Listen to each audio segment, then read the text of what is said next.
वृंदावन में तपस्वी छावनी अयोध्या के पीठाधीश्वर जगत गुरु परमहंस आचार्य जी महाराज द्वारा योगी आदित्यनाथ को पुनः मुख्यमंत्री बनाने के उद्देश्य से लिया गया 1008 हवन यज्ञ का संकल्प धर्मनगरी वृंदावन में पूरा किया गया।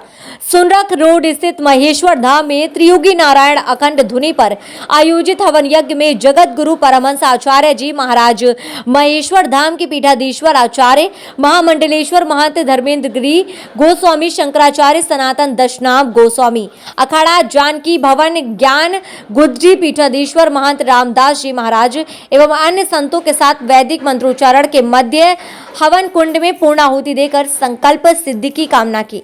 पत्रकारों से मुखातिब हुए परमहंस आचार्य महाराज ने कहा कि भाजपा देश हित में काम कर रही है, इसमें सभी को सहयोग करना चाहिए, इसलिए उन्होंने 1008 हवन यज्ञ किए हैं। उन्होंने कहा जहां उत्तर प्रदेश में भाजपा की पूर्ण बहुमत की सरकार एवं योगी आदित्यनाथ के मुख्यमंत्री बनने का दावा किया, वहीं इस सरकार से जनसंख्या नियंत्रण कानून बनाने, एक देश एक कानून लागू करने एवं भारत को हिंदू राष्ट्र संबोधित करने की घोषणा के साथ ही उन्होंने चेतावनी दी कि वर्ष 2023 से पहले हिंदू राष्ट्र घोषित नहीं हुआ तो वह लाखों साधु संत एवं धर्माचार्यों के साथ 7 नवंबर 2023 से दिल्ली के रामलीला मैदान में आमरण अनशन करेंगे। माननीय योगी आदित्यनाथ जी को दोबारा मुख्यमंत्री बनाने के लिए हमने 1008 हवन कराने का संकल्प लिया था, जिसकी आज यहाँ श्री धाम वृंदावन महेश्वर धाम में पूर्णाहुति की गई है। और चूँकि भारतीय जनता पार्टी जो है देश हित में काम कर रही है, तो आवश्यक है कि सब लोग, जितने भी देश प्रेमी हैं, सब लोग इसमें सहयोग करें। और आज हम सब साधु संत जो है ये इसको क्लियर कर देते हैं कि भारतीय जनता पार्टी पूर्ण बहुमत में आ रही है और योगी जी दोबारा मुख्यमंत्री बनेंगे।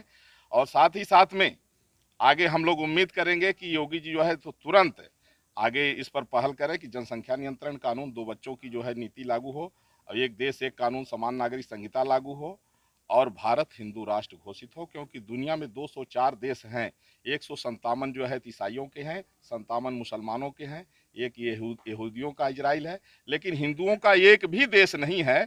तो कम से कम ऐसा ना हो कि जिस तरह से 1990 में कश्मीर में जो घटना घटित हुई, अगर पूरे देश में ऐसी स्थिति पैदा होगी तो हिंदू को कहीं मुँह छिपाने की जगह नहीं है। और देश का बंटवारा भी हिंदू मुसलमान के नाम पर हुआ था, और जब पाकिस्तान बांग्लादेश इस्लामिक राष्ट्र बन गया तो हिंदुस्तान हिंदू राष्ट्र घोषित हो। इसके लिए सरकार बनते ही इस पर जो है विचार किया जाना चाहिए।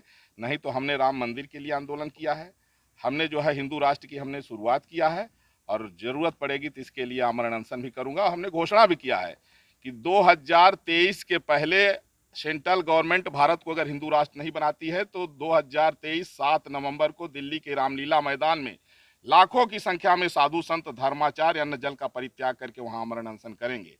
एक बार जो है तो कांग्रेस काल में जब इंदिरा थी तो उस समय 7 नवंबर 1966 को लोग पार्लियामेंट के सामने गए थे, जब इंदिरा ने गोलियों से भुनवा दिया था। अब राष्ट्रवादियों की सरकार है, मोदी जी की सरकार है, तो हम लोग 7 नवंबर 2023 को फिर दिल्ली कूच करेंगे।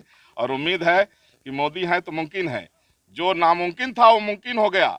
आर्टिकल 370 35 ए मोदी के अलावा किसी माई के लाल में ये ताकत नहीं थी जो हटा सकता था। लोग कहते थे कि ये इम्पॉसिबल है, लेकिन इम्पॉसिबल पॉसिबल हो गया है। आज राम मंदिर बन रहा है।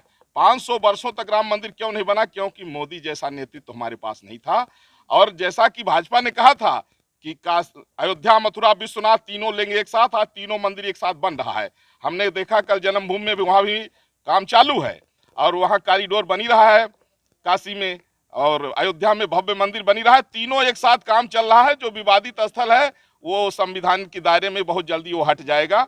और रह गई बात भारत को हिंदू राष्ट्र बनाने की, उस पर जो है मोदी जी बहुत जल्दी इस पर काम करें। और जनसंख्या नहीं, जब एक आदमी जो है 12 बच्चा, 18 बच्चा, 40 बच्चा पैदा करेगा तो बेरोजगारी कैसे दूर होगी? जमीन हमारी उतने है, जमीन नहीं बढ़ रही है, और बच्चे एक एक आदमी 40-40 पैदा कर रहे हैं। लोग कहते हैं ये बच्चा अल्लाह की देन है और बेरोजगारी मोदी की देन है। इसलिए जनसंख्या नियंत्रण कानून और समान नागरिक संहिता पर मोदी जी काम करें और भारत को हिंदू राष्ट्र घोषित करें। आज हमने जो है तो 1008 हवन का आज पूर्णाहुति किया है, और आगे हम लोगों का संघर्ष जारी रहेगा। विभिन्न जिलों में अयोध्या, बनारस, गाजीपुर, जो सुनना में, और आज यहाँ पर जो एक हवन किया गया है, क्या उद्देश्य है उसका, कितनी उसमें आहुतियाँ दी गई?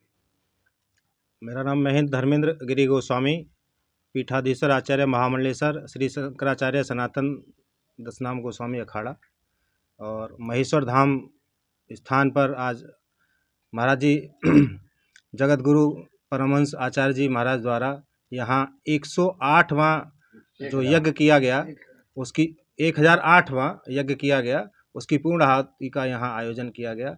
क्योंकि यहाँ त्रियोगी नारायण भगवान यहाँ अखंड ज्योति के रूप में विराजमान हैं।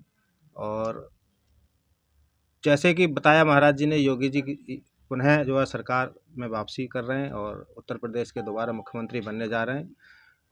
जहाँ तक जनता का सहयोग है, उसके साथ साथ संतों का जो आध्यात्मिक और दैवीय शक्तियों द्वारा जो योगी जी के लिए हवन आयोजन किया गया है, तो जिसकी वजह से सभी जनता के लिए और देश हित में, प्रदेश हित में जो पीछे सरकार द्वारा कार्य किए गए हैं, इसीलिए योगी जी पुनः वापसी कर रहे हैं।